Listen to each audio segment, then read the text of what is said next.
छत्तीसगढ़ विधानसभा से पास आरक्षण संशोधन विधेयक के ऊपर राज्यपाल के अब तक हस्ताक्षर नहीं हुए हैं और इस पर सियासी बयान आज भी आते रहे, माहौल को गरमाते रहे। देखें, छत्तीसगढ़ के कैबिनेट मंत्री रविंद्र चौबे ने कहा कि आरक्षण संशोधन विधेयक पर हस्ताक्षर न होने से सभी वर्गों का नुकसान हो रहा है। उन्होंने कहा कि राजभवन को राजनीतिक अखाड़ा नहीं बनाना चाहिए। वहीं मंत्री शिव डहरिया ने कहा कि राज्यपाल किसी एक समाज के नहीं होते, उन्हें सभी समाजों के बारे में सोचना चाहिए। कहीं न कहीं भारतीय जनता पार्टी के षड्यंत्र का राजभवन शिकार तो नहीं हो रहा है। हमें उम्मीद करनी चाहिए कि राजभवन को राजनीतिक अखाड़ा न बनाया जाए।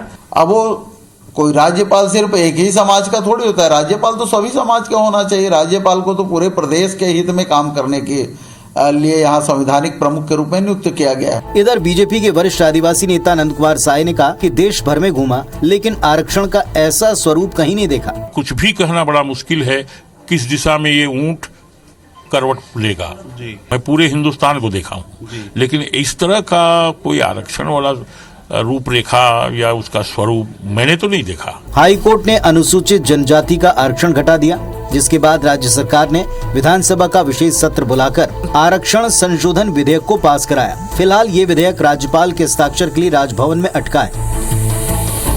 तो साफ है कि सरकार को लोगों को राज्यपाल के हस्ताक्षर का इंतजार है। क्या है इस विधेयक पर हस्ताक्षर करने में हो रही देरी की असली वजह और इस बात के पीछे के जो कारण गिनाए जा रहे हैं वो क्या है, डिकोड करते हैं।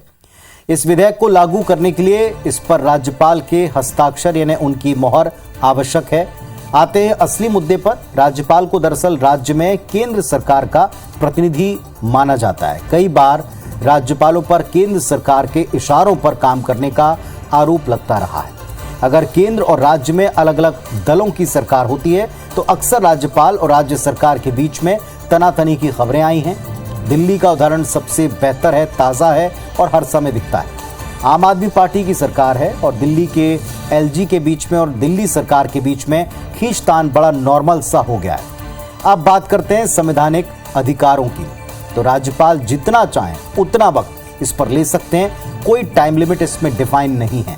विधेयक पर हस्ताक्षर करने के लिए वो चाहे जितना उतना विचार कर सकते हैं। राज्यपाल किसी निश्चित अवधि के लिए बाध्य नहीं है। आरक्षण संशोधन विधेयक को राज्यपाल वापस सरकार के पास भेज सकते हैं पुनर्विचार के लिए।